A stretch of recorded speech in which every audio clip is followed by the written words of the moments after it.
ilmunya tidak bermanfaat.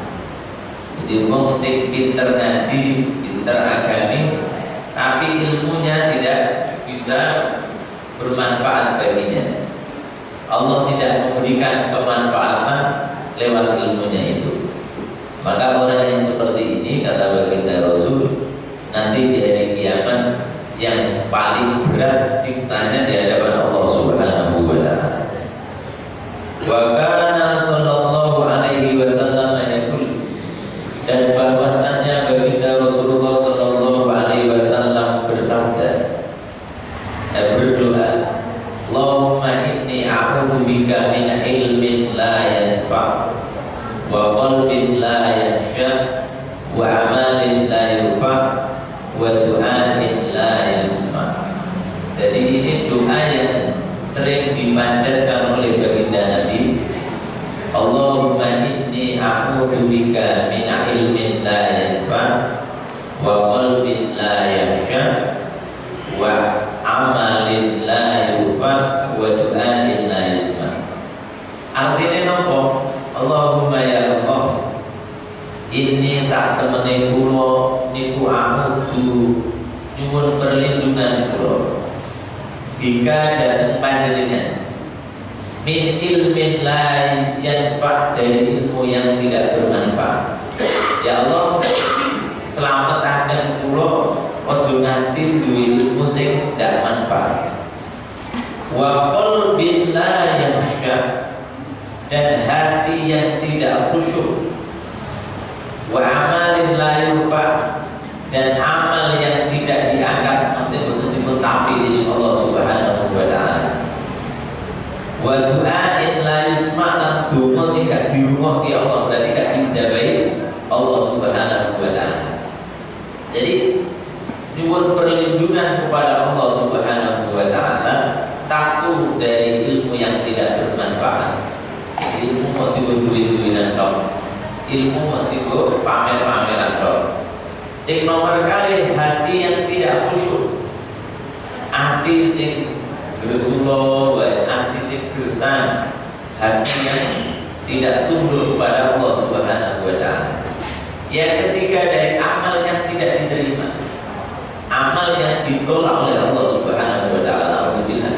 Jadi wis lakoni amal kesayangan lumpuk ke amal yang betul dimentapi dari Allah Subhanahu wa taala. Yang keempat, doa yang tidak diterima, doa yang ditolak oleh Allah Subhanahu wa taala. Wis donga nek dongane kan ditampa oleh Allah Subhanahu wa taala.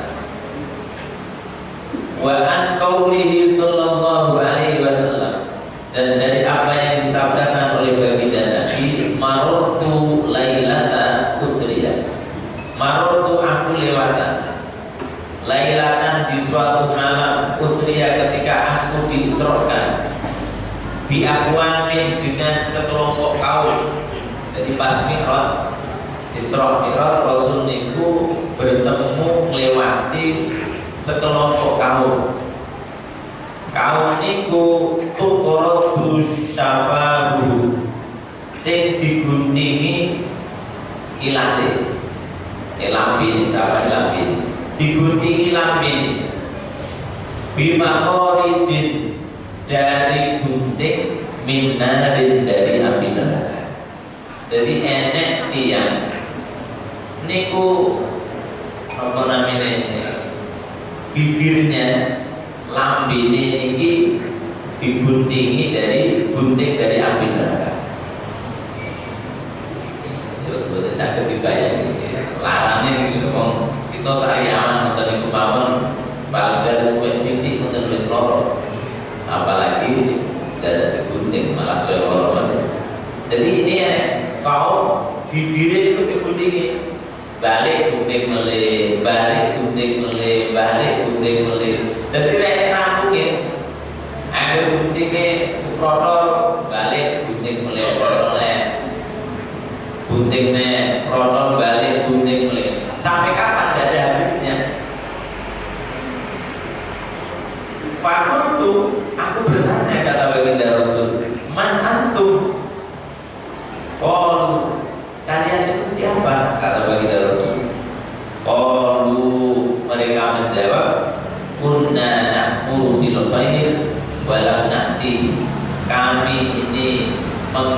memerintahkan perkara yang baik tapi kami tidak melakukannya. Wa nanha 'anil syarri, dan kami mencegah dari perbuatan yang buruk. Wa natihi, tapi kami melakukannya. Jadi goro-goro ngejak apik ning piyambake gak gelem lakoni dhewe. Utawa larang perkara sing tapi malah lakoni dhewe. Jadi kelakuan dua hal ini bibir atau bibir, lamir bibir lagi. Bibirnya itu digunting dhewe. Jadi senengane apa? Ngejak apik ning dhewe gak gelem lakoni. Larang perkara sing ning dhewe malah lakoni dhewe. Itu resiko. Lah jadi balik ini resiko begini. Nah, rasa kok pengen jadi balik. Resikonya terlalu tinggi. Resikonya terlalu tinggi. Paling sampai rasa keruan, tanggung jawabannya dunia akhirat. Sampai supir ada semua balik kalau mau balik kerja, balik kampung paling pintar saja. Pertanggungannya dunia akhirat. Bismillahirrahmanirrahim. Wa iya kaya miskin antuda'ina bitasbiri. Maka jauhilah wahai orang-orang yang hina, supaya kalian jangan mengikuti hal-hal seperti ini. Napa niku wong pinter ning gak manfaat ilmu, gak iso lakoni dhewe. Fawailun, maka kecelakaan lil jahili tumrape wong sing bodho, haitsu lam yata'allam, yang dia tidak mau belajar, marratan wahidatan, sekali. Jadi wong bodho gak gelem belajar itu ya celaka ora. Masalahnya apa? Setiap amal kok gak didasari ilmu, angel ditampi, pasti salah. Ini salah pasti gak dicontoh, itu mesti otomatis. Karena dengan kaidah itu al-amalu bila ilmin lam yubad. Jadi amal itu nek ora didasari ilmu, ora ditampa dening Allah Subhanahu wa taala. Kalau nek kepengin ditampa amal kula panjenengan itu didasari ilmu. Nah, supaya ilmu itu gelem ngaji. Mulane nek wong sregep tok gak cukup. Sregep nang masjid suruh wakaf dhisik dhewe nek ngaji gak gelem. Sulit diterima amalnya oleh Allah Subhanahu wa taala. Karena orang seperti ini akan mudah dibujuk oleh setan, dipleset oleh setan, karena dia tidak punya ilmunya.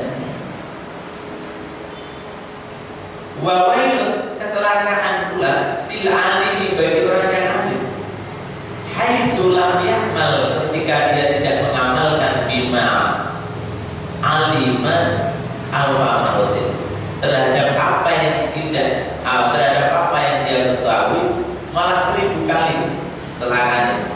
Wong bodoh ya celaka, gak gelem ngaji ya dosa. Jadi wong bodoh ya dosa. Wong alim gak gelem lakoni ilmune ya bodoh mawon. Malah dobel ngoten iki.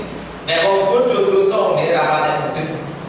Lah nek wong alim jeng lakoni dosa nek ora kebangetan ngoten iki. Wis ngerti kok dilanggar dhewe ya ora. Cara hukum itu lebih parah. Lane cara hukum negara mesti nggih ngoten iki. Kodok-kodok lakoni kriminal, sing lakoni ini penegak sendiri karo biasa mesti hukumannya begitu. Wong agel sabu sing dodol wong biasa. Kalau sing dodol polisi, hukumannya mesti kesune ya dhuwur polisi. Wong polisi kudune sing ngaman ke sabu ini malah didol dhewe. Ngono kuwi ra yo banget. Dunia di itu sing bagiannya kali wong sing nganggo sabu malah didol dhewe. Mulane sing ndirame kasusnya nanti gitu. Soal dituntut hukuman mati yo masuk akal. Masuk akal itu pun ini kalau wong harusnya dia yang mengamankan kok malah memanfaatkan. Bismillahirrahmanirrahim. Wa'lam, ketahuilah, anak nasa sesungguhnya manusia fi thalabil ilmi, di dalam menuntut ilmu, ala salasati ahwalin, terbagi menjadi 3 bagian. Jadi wong ngaji, wong menuntut ilmu itu dibagi menjadi 3 kelompok. Yang pertama, rajulin talabal ilma liyattahidu zadahu ilal ma'adi walam yaksib bihi illa wajhallah wa darul akhirah. Yang pertama, orang yang menuntut ilmu, ngajinya itu niate untuk menambah bekal kanggo satu akhirat. Ngajine ben apa? Kangge akhirat. Ngopo kok ngaji aku ben hukum? Ngopo kok ngaji? Mau ben salatku ben bener. Ngopo ngaji? Mau ben posoku bener. Ngopo ngaji? Ben maca Qur'anku bener. Kalau niatnya seperti itu kan berarti kan bertujuan akhirat. Walau yaksi, dan dia tidak menyengaja atau tidak berniat dengan ilmunya tadi, illa wajhallah, kecuali untuk mencapai ridhonya Allah, wa darul akhirah, dan kampung akhirat. Ngajine ben untuk ridhane Allah, ben disenengi Allah, ben selamat akhirat.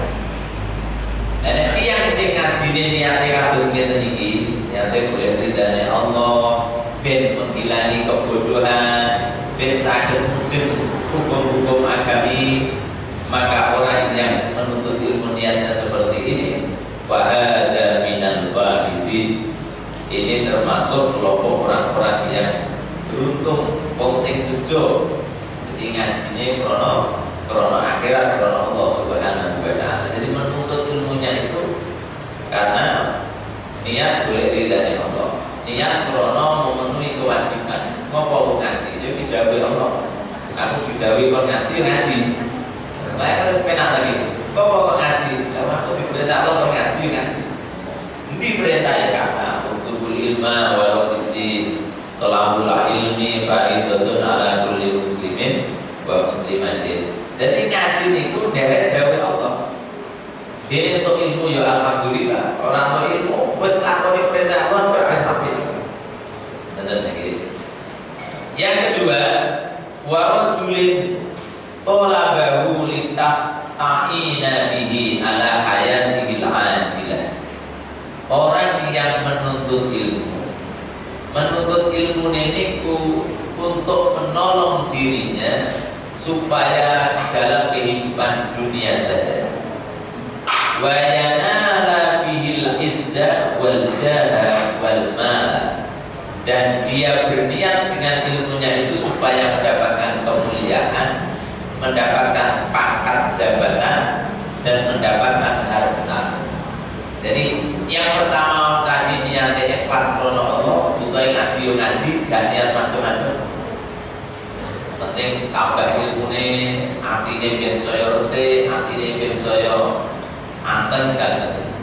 Yang kedua, kelompok yang kedua, orang yang menuntut ilmu niatkan dengan ilmunya itu supaya dia hidup jaya di dunia, supaya menjadi orang mulia di dunia, supaya menjadi orang berpangkat, dan supaya dengan ilmunya itu dia mendapatkan harta yang melimpah. Wa huwa alimun bidzalika, dia tahu dengan hal itu, mustahirun fi qalbihi zakata halihi. Mustahirun, dia sadar di dalam hatinya, dikakati halihi, kata halihi, asore inone keadaan dia, wahiyata maksodihi, dan inane asore tujuan yang dia capai. Jadi leninya boleh ilmu supaya untuk pangkat, supaya bodone ben akeh, supaya dapat kemuliaan, dimulyake wong. Padahal dia sadar apa yang dia niatkan itu salah, dan itu hal yang menghinakan dirinya. Fahada minal muqatirina, maka orang yang seperti ini termasuk orang yang muqatirin. Muqatirin itu wong sing dikhawatirke. Khawatirin apa? fa in ajaluhu qabla taubati, dikhawatirkan kalau datang ajalnya sebelum dia tobat, hifa alaihi min su'il khatimati, dikhawatirkan dia meninggal dalam keadaan su'ul khatimah. Su'ul khatimah itu artinya mati sia-sia. Jadi nenek yang belajarnya menuntut ilmu niku niate krono bondo dunya, niate krono pangkat jabatan, niate krono kemuliaan dunia, maka orang yang seperti ini dikhawatirkan mati niku mati dalam keadaan husnul khotimah. Wa baqiya amruhu fi khatratil masyiati, sehingga perurusan ini dikhawatirkan masih dalam penuh kekhawatiran. Wa in ma faqalit taubati qabla hululil ajali wa adhafa ilal ilmil amali, dan maka boleh jadi dia mendapatkan taufik. Taufik itu pertolongan dari Allah untuk tobat, tapi dikhawatirkan belum nanti tobat ajal telah menjemput dia. Maka kelompok yang kedua ini masih tengah-tengah, masih mengkhawatirkan. Khawatirnya nek ternyata dia belum tobat, masih dalam keadaan seperti itu, maka khawatir meninggal dalam su'ul khotimah. Tapi boleh jadi Allah memberikan taufik, pertolongan kepadanya, sehingga meninggal dalam keadaan husnul khotimah. Kenapa? Nek ternyata piyambake saged tobat, maka dihitung dosane telah dihapus semua. Fa inna ta'iba minadabbi kama la dabba, karena sesungguhnya orang yang bertobat dari kesalahan dan dosa hukumnya seperti orang yang tidak punya dosa. Jadi enek wong tobat dari dosa-dosane iku kados dene wong sing ora duwe dosa, dosane dihapus semua oleh Allah Subhanahu wa taala. Sehingga kalau dia ternyata tobat sebelum meninggal dunia, maka dia berhak mendapatkan status husnul khotimah. Nggih, sering dalem matur nek ndongake husnul khotimah niku aja nek wis kapundhut wong iki. Sing sering kita kira ngoten niku wis mati didongake husnul khotimah, mugi-mugi pinaringan husnul khotimah. Wis kadung mati kok didongake husnul khotimah. Dongake husnul khotimah iku sakwune mati. Nek jenengan ndongake wis kadung mati, wis kadung mati kok muga-muga ditutup dengan keadaan yang baik. Wis kadung mati kok. Nanti lagi perlu dipahami. Jadi wong ndongake husnul artine apik, khotimah iku mati sing apik. Lha wis kadung mati kok didongake mati sing apik iki. Ndongake wis sakwune mati. Muga-muga kapundhute husnul khotimah. Niku sebelum meninggal. Nek wis mati jangan didongakkan husnul khotimah wis kadung mati kok. Dongane piye? Allahumma ighfir lahu warhamhu wa'afihi wa'fu anhu. Jadi dongane nek wis mati ya Allah, semoga Allah ampuni dia, Allah kasih dia, Allah sayangi dia, karena ada lagi. Jangan wis mati didongake husnul khotimah. Itu pas. Jadi juga salah gak dosa, nek gak pas.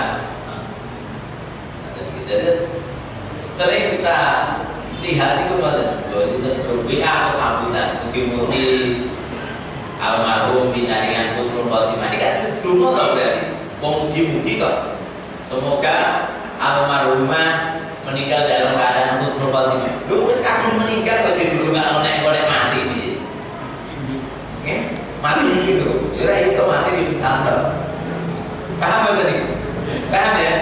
Ndongake husnul khotimah artinya muga-muga mayite mengke nek meninggal wong niki nek meninggal dalam keadaan sing apik, meninggal dalam keadaan iman, meninggal dalam keadaan Islam. Iku ra kok lagi. Lah wis kadung meninggal didongake. Mugi-mugi almarhum husnul khotimah. Wong di era mati meneh. Nggih saged dipahami nggih. Lah niki napa nggih kurang pas. Ora dosa sih ora dosa, tapi gak pas. Dungane ini wis kadung kebacut ngoten iki. Modho karo wis kadung tiba, muga-muga selamat ora tiba ya wis kadung tiba. Kok kadung tiba, wis kadung tiba didungake muga-muga ora tiba ya gak wis kadung tiba. Mulane dungake husnul khotimah niku nek urung kabudut semoga muga beliau nanti meninggal dalam keadaan husnul khotimah. Karena husnul khotimah itu artinya mati dalam keadaan baik, mati dalam keadaan ibadah, mati dalam keadaan taat, mati membawa iman Islam, itu jenis husnul khotimah. Bismillahirrahmanirrahim.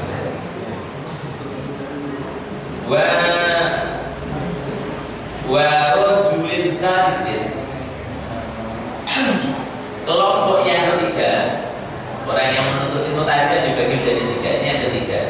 Istahwada alaihi syaitan, orang yang ditipu oleh setan, dibujuk setan. Fattakhadha ilmuhu dahi'atan ila takatsuri bil mali wa tafakhuri bil jahi. Siapa itu? Orang yang menjadikan ilmunya untuk bermegah-megahan, oke-okean bodoh, sombong-sombongan dengan pangkat jabatan. Wa ta'azzura bi kasrati tibai, dan rumangsa mulya dengan banyaknya pengikut.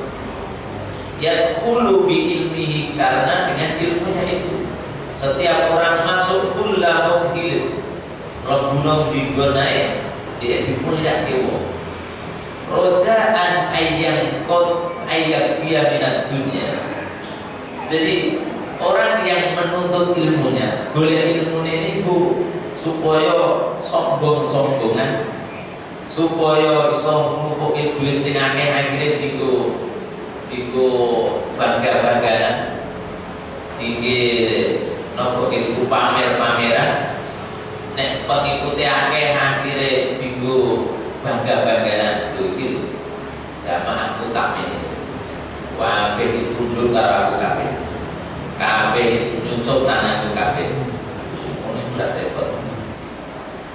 Jadi niat menuntut ilmu niku ben napa?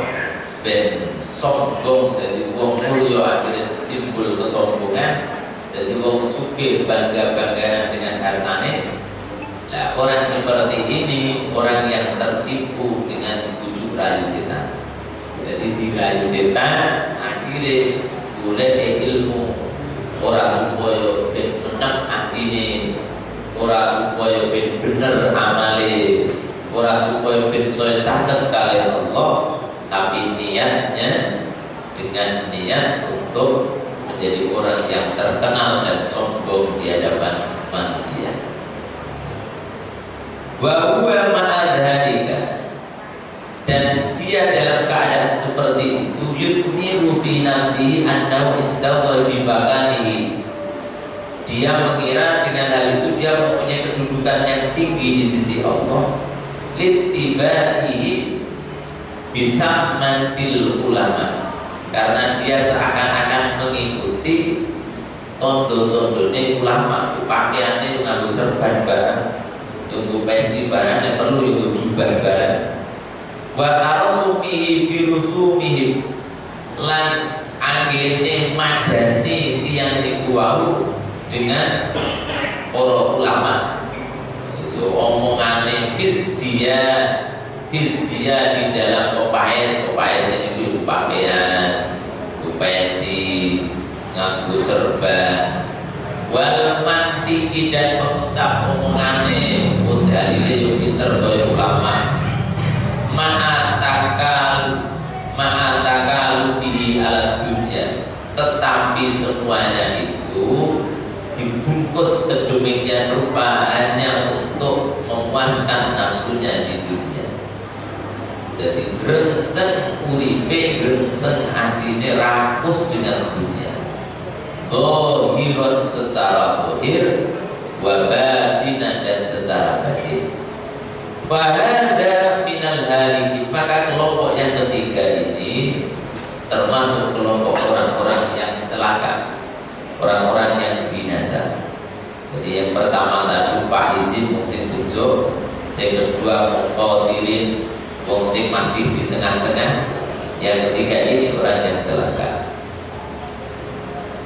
Wa minal khumqal mabruru, dan di antara orang yang tertipu, orang yang kumprung tapi dia tertipu kebujuk kaya jitu wong mulya, idza roja muqatifun an taubati, karena dalam keadaan seperti itu dia sudah sulit untuk mendapatkan taubat. Kenapa lidhunnihi annahu minal muslimin? Karena dia mengira bahwa dia termasuk orang baik. Lalu ngapain kok mentobat dia? Karena nek wong elek itu biasanya ngakoni tobat, ngakoni elek malah apik. Sing repot iku wong ketok apik, rumangsa apik nek padahal elek repot. Kon tobat wong nyatane ketok apik. Kon tobat nyatane pakaiane yo nganggo pakaian gadis. Di pensiunan tidak perlu serban barang. Kon tobat yo wong ketok wong apik. Lah ngene iki yang sangat dikhawatirkan.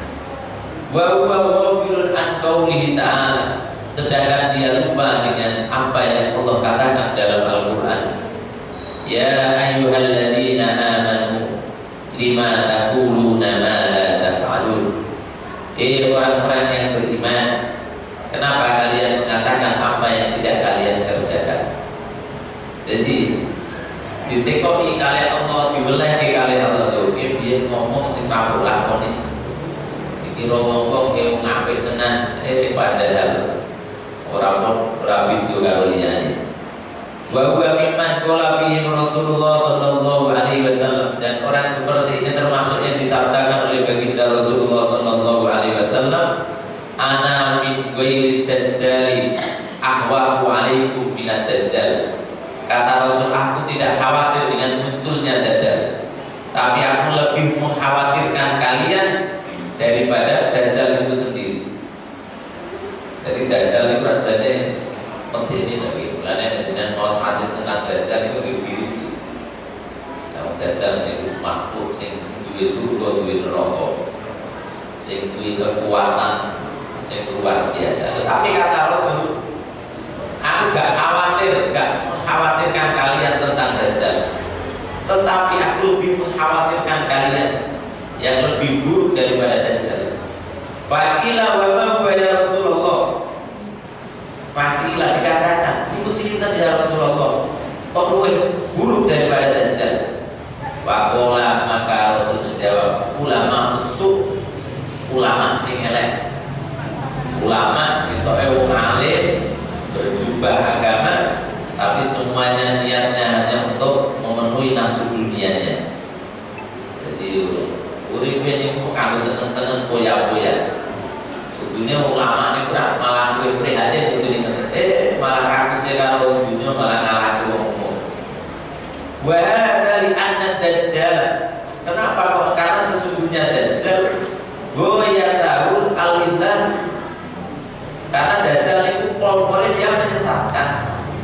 Wa mislu hadzal alim wa insorfan nas an dunya bilisan, tetapi wong alim yang ulama sing elek akhlake niku lebih membahayakan, karena wong wis kadung kepincut karo dene, kadung manut dene ternyata dislike demi memenuhi nafsu dunianya.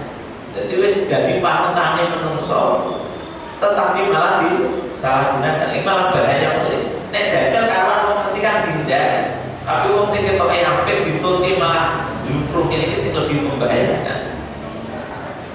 Jadi karena dia akan mengarahkan manusia untuk semakin rakus dengan dunia, dengan lisannya dan ucapannya. Wa wada'un lahu ilayya bi amali wa awalihi. Maka ulama yang buruk akhlaknya ini akan mengajak manusia untuk rakus dengan dunia, untuk semakin lupa dari Allah Subhanahu wa ta'ala, lupa dari akhirat.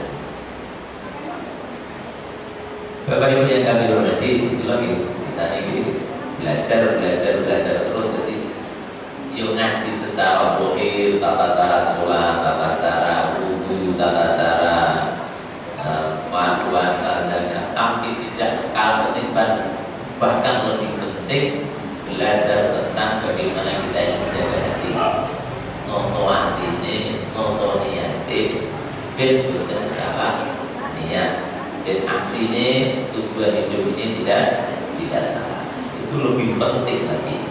Kalau ngaji itu kayak lalu ngaji kurang mengsuapin kisos itu belum bersuruh mengsoy-soy jangan. Belajar itu tidak ada habisnya. Semakin kita belajar akan bermusuh, semakin kita dulu. Wallahu a'lam bishawab. Pada hari di sisa waktu ini kita sedang berdoa. Mohon kepada Allah Subhanahu wa taala semoga Allah senantiasa menjaga kita, melindungi kita, membimbing kita, membersihkan hati kita dari penyakit-penyakit hati, dan semoga Allah memberikan kita keselamatan, keberkahan, kebahagiaan di dunia dan akhirat. Amin ya rabbal alamin. Allahumma shalli wa sallim ala sayyidina Muhammad wa ala sayyidina Muhammad sayyidina waliyyi wal akhirin wa sallim wa radhiyallahu ta'ala anhu sahabati sayyidina Rasulullah ajma'in. Alhamdulillahi rabbil alamin. Alhamdulillah. Alhamdulillah bin Alhamdulillah bin Masjidah ya Rabbana lakal hamdu kama yanbaghi li jalali wajhikal karim wa 'azimi sultanik. Allahumma taqabbal minna salatana wa siyamana wa qiyamana wa qu'udana wa tadarru'ana wa taharrujana wa ta'abudana wa tamin taksiruna ya Allah ya Rabbal alamin. Ya Allah, terimalah amal ibadah kami, ya Allah, salat kami, puasa kami, bacaan Al-Quran kami, sedekah kami, duduk kami, berdiri kami, duduk tidur kami, semoga Allah menjadi amal ibadah yang diterima ya Allah, dan tolong sempurnakan kekurangan-kekurangan kami. Allahumma inna nas'aluka imanan kamilan wa yaqinan shadiqan wa qalban khashi'an wa lisanan dhakiran wa rizqan wasi'an wa tawbatan nasuhan wa tawbatan qabla al-maut wa rahmatan 'inda al-maut wa maghfiratan ba'da al-maut wa rahmatan ba'da al-maut wa rahmatan ba'da al-maut wal afwa 'inda al-hisab wal maut wal jannah wal najat minan nar. Ya Allah, berikanlah kepada kami ya Allah iman yang sempurna ya Allah, keyakinan yang lurus ya Allah, rezeki yang berkah ya Allah, hati yang khusyuk ya Allah, lisan yang senantiasa menyebut namamu ya Allah, rezeki yang berkah melimpah ya Allah, taubat dan nasuha ya Allah, taubat sebelum mati ya Allah, dan semoga Kau ampuni kami ketika kami menghadapmu ya Rabb, dan semoga Kau mudahkan kami dalam hisab kami ya Allah, dan Kau dekatkan kami dengan surga, dan tolong Kau jauhkan kami dari api neraka ya Rabb. Ya muqallibal qulub sabbit qulubana ala dinik. Wahai zat yang maha membolak-balikkan hati, tolong tetapkanlah hati kami untuk senantiasa taat di jalan. Rabbana taqabbal minna innaka antas samiul alim wa tub alaina ya maulana innaka antat tawwabur rahim. Ya Allah, terimalah amal ibadah kami ya Allah, dan terimalah taubat kami ya Allah. Allah yang maha menerima taubat dan yang maha mendengar ya Rabb. Ya Allah, ij'alna wa auladana wa dhurriyyatana wa taramidana wa jama'atina min ahli ilmi wa ahli al-ghaib wa min ahli al-Quran wa la taj'alna wa iyyahum min ahli sabri wa ghaib wa min ahli tubyan. Ya Allah, jadikanlah kami ya Allah, anak-anak keturunan kami ya Allah, keluarga kami ya Allah, jamaah kami ya Allah, Kau jadikan ahli ilmu, ahli Quran dan ahli kebaikan, dan jagalah mereka semua dan jauhkanlah mereka semua ya Rabb dari keburukan, dari maksiat, dari apa-apa yang Kau larang ya Rabb. Ya Rabb, ambillah ruh kami dalam keadaan husnul khatimah. Allah matikan kami dalam keadaan iman dan Islam. Rabbana atina fid dunya hasanah wa fil akhirati hasanah wa qina adzabannar. Ya Allah, berikanlah kami kebahagiaan dunia dan kebahagiaan akhirat ya Allah, dan jagalah kami dari api neraka. Subhana rabbika rabbil izzati amma yasifun, salamun alal mursalin, walhamdulillahi rabbil alamin. Bismillahirrahmanirrahim. أعوذ بالله من الشيطان الرجيم بسم الله الرحمن الرحيم الحمد لله رب العالمين الرحمن الرحيم مالك يوم الدين إياك نعبد وإياك نستعين اهدنا الصراط المستقيم صراط الذين أنعمت عليهم غير المغضوب عليهم